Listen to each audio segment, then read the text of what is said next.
My husband did not drink the way I drank, and he became very aware and upset with how much I drank. The final moment was when our kids were 4 and 5, and we had gone to a day party at a pool, and I got blackout drunk in front of the kids, and I didn't remember who put them to bed or fed them dinner or anything.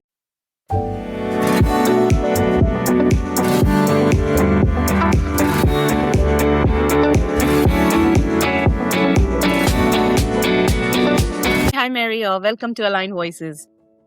Hi, how are you? Thank you so much for having I'm me. doing good.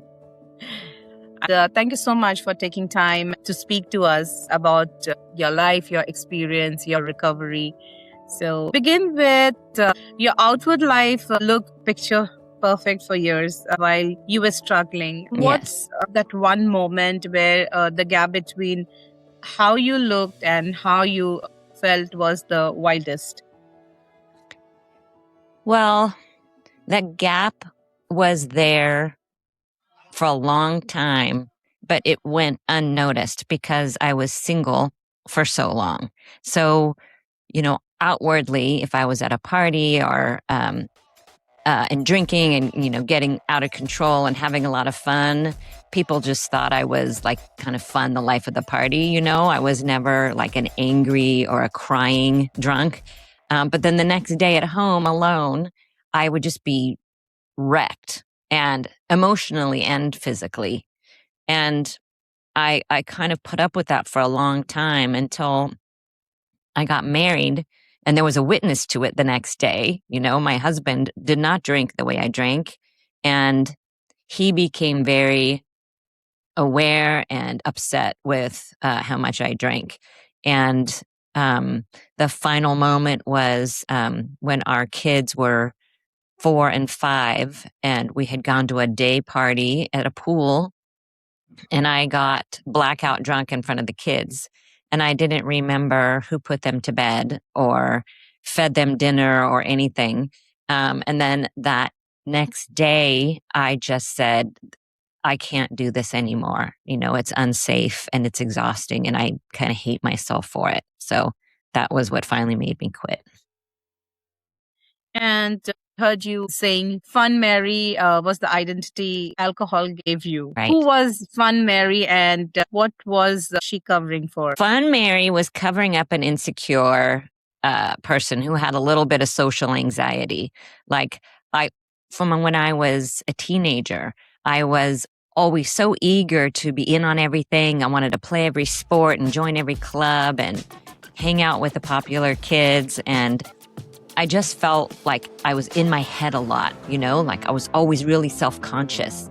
And then one time when I was going to a party, a friend of mine gave me a drink beforehand, and it calmed my nerves, and it just lowered my inhibitions, and it allowed me to be fun and funny and not be intimidated by these kids who I kind of felt I was less than, and that newfound confidence was like, okay, well, this is what I need then to exist in this world of high school kids that I want to be in. That drew out a part of me that wasn't naturally coming out, the confidence. So I started relying on that more and more. And before I knew it, it was in control. I had given it so much power.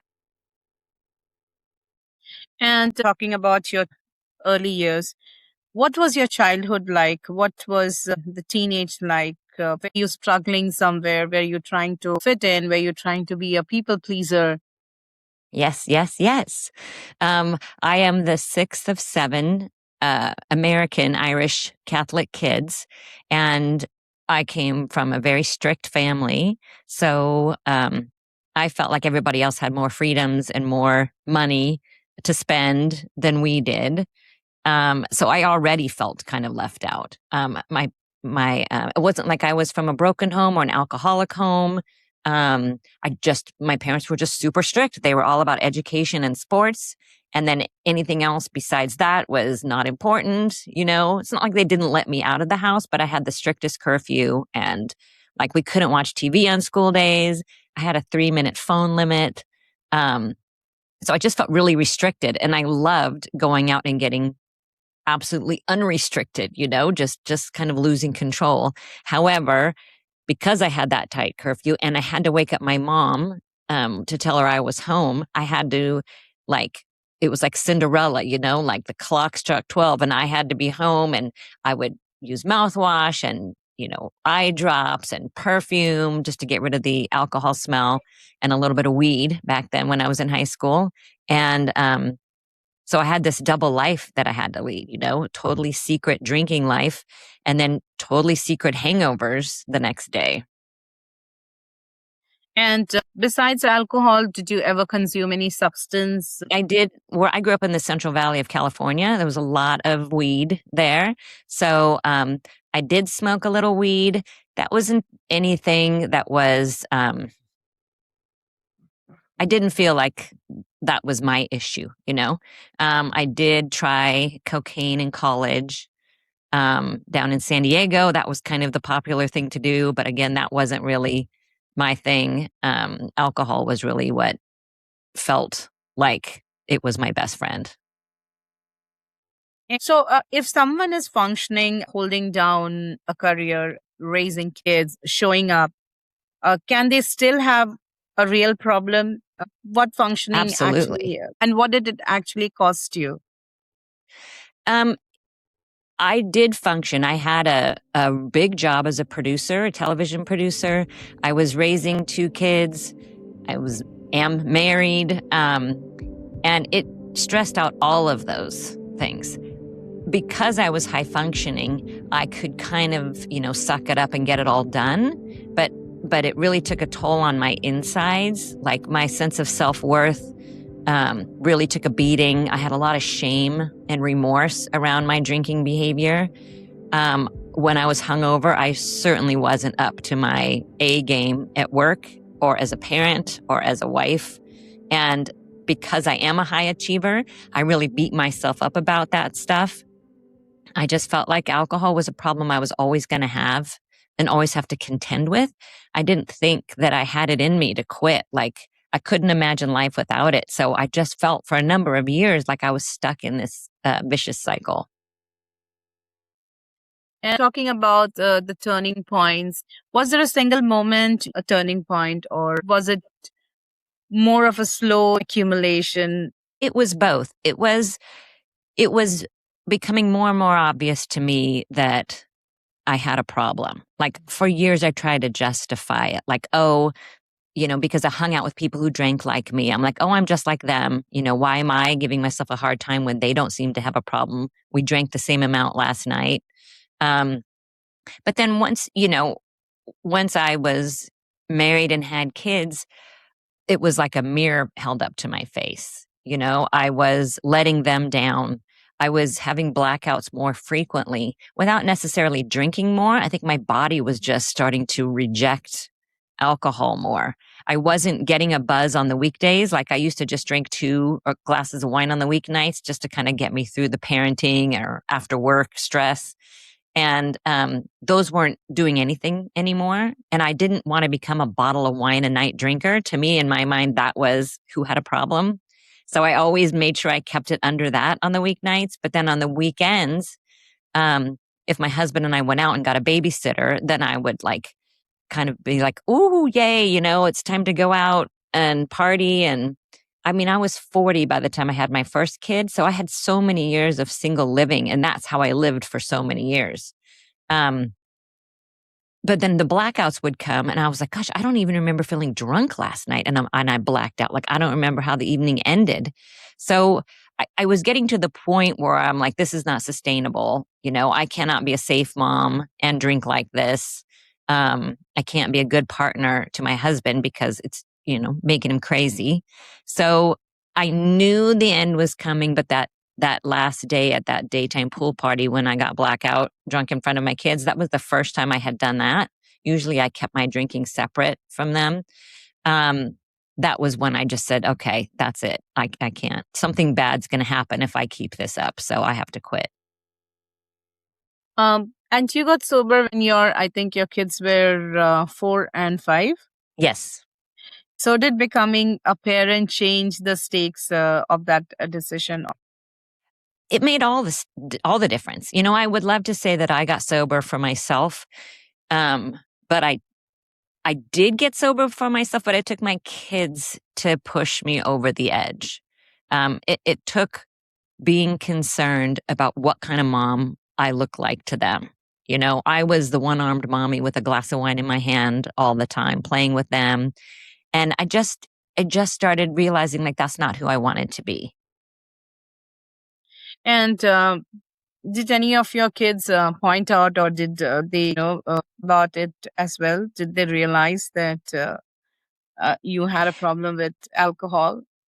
My kids were too young to realize it. And I knew, because my son was just about to enter kindergarten, and I thought, you know what, this is the perfect time because they're not going to remember a drunk mommy. Like, let's get this cleaned up before they have any trauma around it or memories of it. And I have asked them, and they don't remember anything. We talk about it now. Now they're 19 and 20, and they've read my book, and they know everything. So, I'm grateful that I was able to get out of it when they were that young. And when you decided to become sober, what did the first 90 days actually feel like underneath whatever you were showing the world? That was so hard. I detail it all in my book. This is my book, Uncorked. It was, on one hand, I was so proud of myself every day I could put together sober. And on the other hand, it was so hard. I was just so I wasn't physically addicted. So I didn't have to go to detox. I was able to just quit on my own, and I went to an AA meeting that first day, and then I kept going. So that gave me emotional support. And when I was in those meetings, I was like, okay, phew, I can do this. Other people are going through this. I can do this. And then when I'd be home at the trigger periods, like when the kids were whining right before dinner time and their energy was bad, and my daughter had just quit taking naps, so she was so cranky. Those trigger periods were so hard. Socializing was so hard, and it wasn't until people started giving me tips like bring your own drinks, pour them into a cup like everybody else is using. You don't have to go to parties, just say no. But, I had such FOMO that those were difficult choices for me to make. Those first 90 days it was a roller coaster of feeling really proud of myself, feeling really quiet in my head. Like I hadn't realized the obsessive nature of alcohol addiction, where if you're not drinking, you're recovering from drinking or you're thinking about your next drink.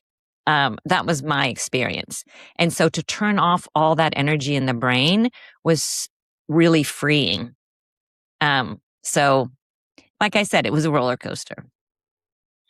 And talking about you taking measures to clean it all up and become sober, what's something about the early sobriety nobody warns you about? Oh gosh, what does nobody warn you about? I mean, I want to say that I was so afraid of getting sober that I really didn't learn anything about it before I decided to spontaneously quit drinking. So I went into it full of fear. And what I learned was I needed other sober people around me to prop me up and keep me going. And when I did that, when I engaged with other people, I felt great. When I was alone, I felt like this is really tough. This is really hard. And I didn't know that your brain has been wired to think that alcohol is the solution to everything. So to unwire that and rewire it with healthier solutions takes a lot of effort. So you can't just quit drinking. because then all the reasons you drank in the first place are still there, right? You have to do some personal work to figure out what your triggers are and find healthier ways to either calm yourself or have fun or cure boredom and stress. And your book, I think, which is a very important part of your rebuilding as well, if I can put it correctly, Sure. talks about re-examining identity. Yes. I strongly advise anybody to write, even just for themselves, to write, to journal about their experiences if they have a substance issue or if they have any major issue in their life. Start writing about it even before you make any changes, because that awareness is huge. And when I wrote my book, I started writing 2 years after I got sober. But rehashing those early days and putting myself back through those experiences really solidified my commitment to sobriety and really helped me see how much I was growing along the way. And I did the 12-step program, and that program really focuses you on what's going on in your life, how you can take accountability, what might be your pain points, and how to work through them.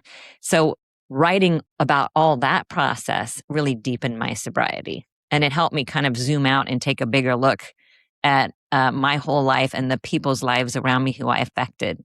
So yeah, it was a profound experience. And the thing that is very appreciable is you credited the community, Mm-hmm. the AA, the sponsor, your therapist, as a center to staying sober. What one Yes. piece of advice from that community changed how you think even outside of drinking?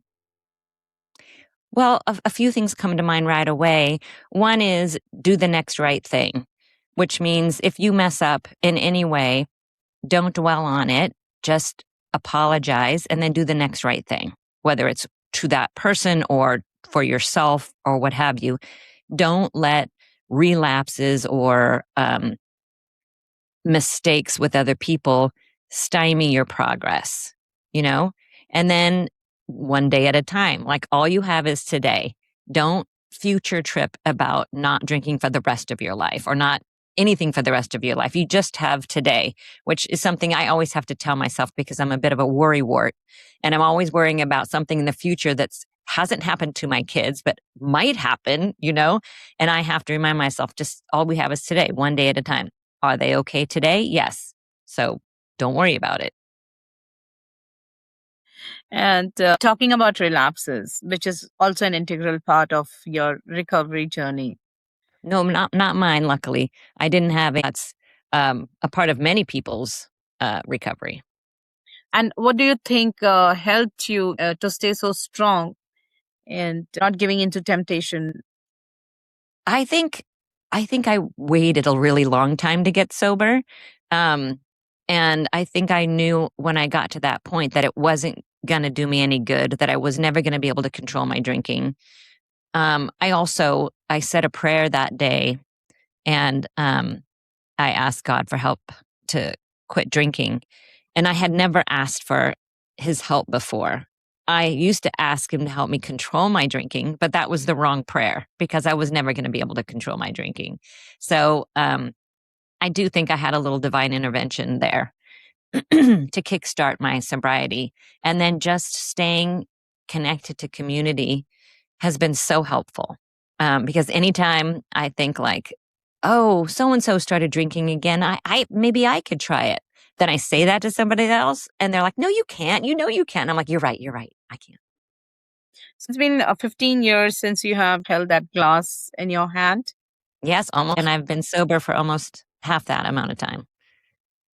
And how do you avoid, or how do you not have a glass when you have a great gathering and celebrations with alcohols? How do I Control refrain from yourself there. drinking? Mm-hmm. Well, a few things. One is I still like a fancy stemmed glass. So I will put a drink in a nice stemmed glass when I can. That makes it feel special. I'll make sure that there's something there to drink that I like. if I'm hosting a party, I'll display all the non-alcoholic beverages in really nice containers up on top in the nice, pretty still buckets. And I'll put the alcohol in like coolers on the ground below. Whereas normal parties will reverse that, you know? And if I'm at somebody else's home, I'll bring drinks that I want to drink. And I will use whatever cup they're using for alcohol. That just kind of makes me feel like I'm part of the crowd. Um, I am not a big non-alcoholic wine drinker. I know that's becoming super popular. For me personally, that's still too triggering, kind of a psychological relapse. I've tried it a few times, but it doesn't feel right to me. So I'll just, if I'm out at a bar or a restaurant, I'll order like a cranberry juice and club soda with a lime. That's not too sweet. It still gives you the sense of, drinking something more sophisticated than a Shirley Temple, but I have been known to order Shirley Temples with my kids as well. So yeah, I think it's just playing it forward. Like I know that if I have one drink, it's not going to be one, and I know what the rest of the night would look like, and I know how disappointed in myself I would be. So I try and just play the tape forward if that temptation ever comes up. But it's been so long now, I haven't had a temptation, so that's good. And circling back again to your book, you went from writing other people's stories professionally to writing your own. What was the difference, or what was different about turning the camera on yourself? Well, I wrote for a travel show, and for this travel show, the host was a lovely man, a very sweet man, but he is a very different person than me. And so to write in his voice, the narration, I had to kind of take on his personality. And I am so much different. I like to have a little bit of a snarky sense of humor, a little self-deprecation. I love storytelling. I think things that happen in real life are funnier and crazier than stuff that you could make up sometimes, And I think that's the Irish heritage in me. We're all storytellers. We're good storytellers. And I wanted to be able to tell my stories. And I really wanted to help people. So putting those two loves together and writing this sobriety memoir, I wanted to be there for other people in new sobriety or who are sober curious, who feel so alone in that moment, because I felt so alone. I felt like, poor me, I'm so stuck out here by myself. Nobody else understands me, because even your husband can love you, but unless he has an alcohol addiction or has had one, he doesn't get you the way other people do who are suffering from the same problem. So I wanted to be that little beacon of hope for people to read when they are struggling. Absolutely. And what would you say to someone who's thinking about quitting drinking but still stuck in the pre-decision stage? Right. I know that fear of the unknown kept me from quitting for a long time. Fear that life wasn't going to be any fun anymore. I wasn't going to be any fun anymore. And I would say if they're in that pre-decision mode, I would just start reading sobriety memoirs. I would listen to podcasts. I would go on Instagram or Facebook and join groups, or just follow groups that talk about it. And you'll see there are so many people out there who have walked the walk, who can help you through it and help you know that fear is false evidence appearing real. That's an acronym. That it is going to be okay. You are going to be fine, and you're going to be a better version of yourself. And you're going to explore parts of yourself that maybe existed before drinking took over. The more playful side of you, the more pure enjoyment side of you, whether it's nature or art or whatever hobbies you may have dropped because drinking took over. And you're going to have such peace that this thing isn't running your life anymore. You'll have freedom from that to make your own decisions. Yes, life will still happen. You'll still hit tough moments. You'll still make mistakes, but you'll have the confidence that those aren't anything to do with alcohol, that alcohol hasn't compromised your clarity or your heart. Alcoholism can ruin relationships. For sure. And it is very hard on the people around someone who's battling alcoholism.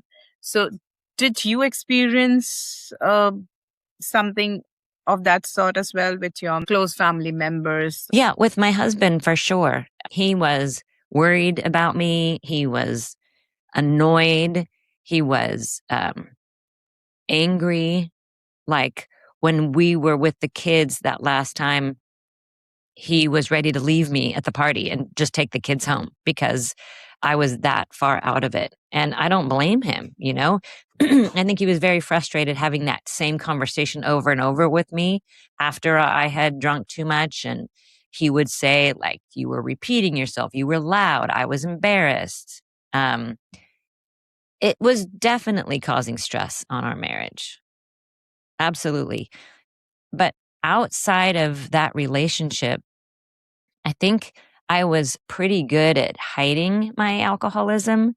And my family is as such, we're a big family, but we don't talk about those kinds of things. So I don't know what it would have taken um, for them, you know, in front of my parents and siblings. I did not get drunk, you know, I just kind of drank quietly in the background and then would slip off to bed.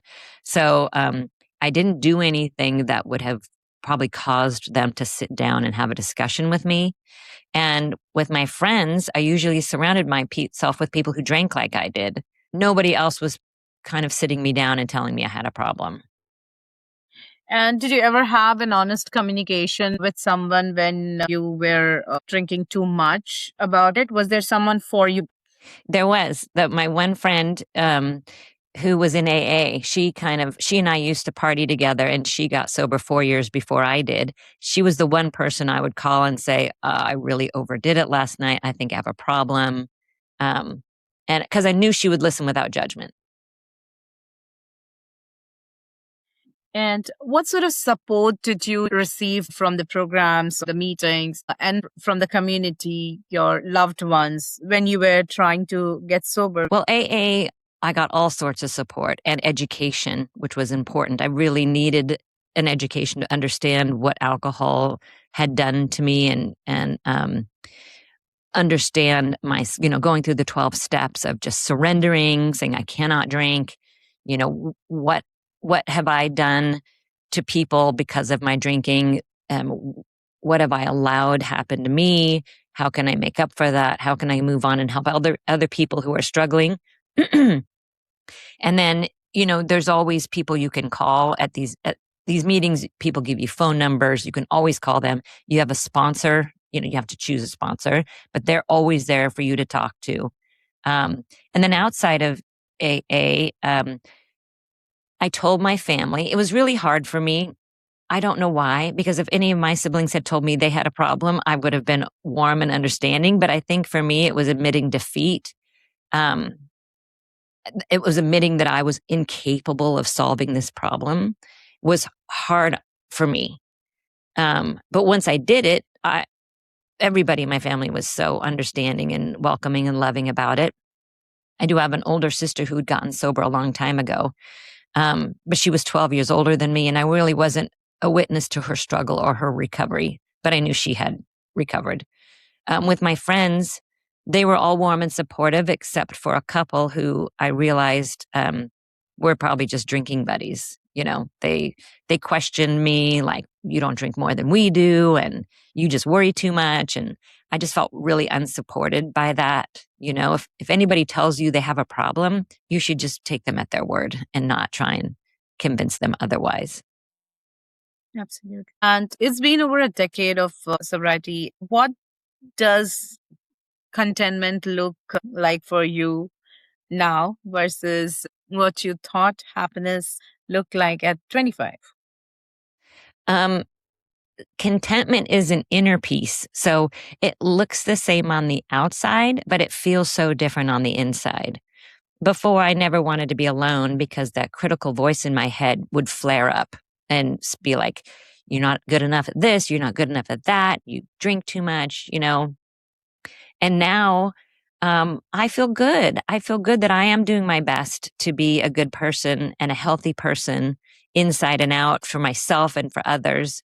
And I don't need, I thought needed acceptance from all these other people. And I realized I only needed self-acceptance. And once you have self-acceptance, everything else clicks into place. And I think when I was young, I thought alcohol gave me self-acceptance. And I realize now that that was totally backwards. You know, I didn't ever need the alcohol. I just needed to trust myself that I was enough and that everything was okay as is.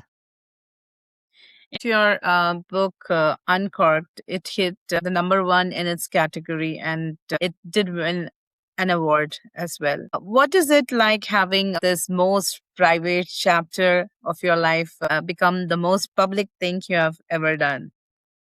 You know, you would think that would be terrifying, but it's not. I've always wanted to write a book. I'm really proud that I accomplished that, and I'm proud that my writing is being acknowledged. But I'm also happy that it's for a reason that's so helpful, you know. And those were the most intimate details of my life, but I feel like that me is gone, and I'm okay talking about her in really explicit terms because I want to help others. I want others to see themselves in me and realize that if I could get through this and get sober, that they can do it too. And if you had to talk about one thing you would go back and tell yourself the night before you decided to get sober, what do you think you would say? I would say this is going to be the best decision you've ever made, and just get into it. Just do it. And is there a part of your life that you had not yet disclosed publicly, or are you not shared on any other podcast, and you might want to talk about it here you're comfortable talking about it here? Gosh, I think I laid it all out in the book. I'm not opposed if something else comes up sharing it, but there isn't anything I can think of that I left on the cutting room floor. You know, I think I put it all in the book. And anything that was very hard for you to lay down or write about when you were writing the book? Yes, it was hard to write about some of the embarrassing and shameful things I did when I was drunk. It was hard to write about other people who have hurt me, and be vulnerable about it and not just be defensive and paint them as the villain. You know, everybody is a nuanced character. So just because somebody hurt me doesn't mean they're a bad person. So to write those characters um, accurately instead of from a revengeful or a defensive place, that was challenging. Um, I did try and change identities as much as I could so nobody would be outed or embarrassed, you know, by my confessions. Um, the hardest part about writing the book was writing the book. You know, it takes a lot of time and energy to write a whole book. So that I think that in and of itself was the hardest So, part. so you did talk about different characters. Maybe you tried to hide their identity, change their names, but were there some who did read the book, did realize that no, they could have done better when you wanted to talk to them about it, when you wanted a bit of support Hmm. during that phase? Were there some who came up to you and say, "I think we could have done a better job"? Yes, two people have reached out to me who were in the book, and they were both very moved and upset about their role. And we talked it through, and it made us closer. There are others who have not told me whether or not they've read the book and what their reaction is. And what is it one wonderful reaction that you received, maybe as an appreciation? I get messages on Amazon, reviews on Amazon, and messages on Instagram and Facebook of people who have read the book and said it has helped them so much. And those to me are the best messages ever because it's exactly why I wrote the book. And I see myself in them and they see themselves in me. And that bond is so intimate and so healing and gratifying that I just love getting those. Um, Mary, you have been in a position where you were afraid, you feared that you could never recover. Hmm. If there's someone who's listening to you today and they are battling with alcohol or maybe any form of addiction, what do you want them to hear? I want them to hear that if at all possible, to take that leap of faith. If you need medical intervention, of course, you need to seek that before doing it on your own. And if you need to get your toes in the water, reach out on just listening to podcasts like this, read books, go on social media. There's so much support out there, and there's so many amazing people who are sober that you're not joining a club of losers. You're joining a club of survivors, of winners, of people who are stronger than they ever thought they could be. And so, where can people find you, follow your work, and get the book? Oh, thank you. The book Uncorked is a memoir of letting go and starting If you over. could hold your book. Sure. Yeah. Yeah. This may look backwards to you, but that's the book. Yeah. It's available on Amazon, either in a print book or an ebook, hopefully an audiobook coming one of these days. And I am on my website is my name, Mary Alice Stevens with a PH.com. And my Instagram is at Mary Alice Stevens Writes. Mary, it's been wonderful talking to you and listening to you and the different aspects of your life. Thank you so much for trusting us with this. And if this conversation resonated with any of our listeners, grab the book, read it, because you would be able to relate to a lot of things. It would definitely help you. Thank you. I just want to say to you, thank you so much for this important podcast. I know so many people are listening to podcasts now, and it's such a great resource for finding help. So I really appreciate you inviting me on here. Yes, and as I tell each of my treasured guests, this is not the end, this is just the beginning. And we would definitely have more episodes where we will dig deep into certain subjects. Great. Thanks so much. Thank you so much. Bye. Bye. To stay connected, visit our website and follow Healthy Aligned Living on Instagram, Facebook, and YouTube for more conversations, insights, and updates. If you would like to reach out, you can contact us by phone at 1-866-213-0518 or email us at info@healthyalignedliving.com. And if this episode resonated with you, please share it with someone who might benefit from it as well.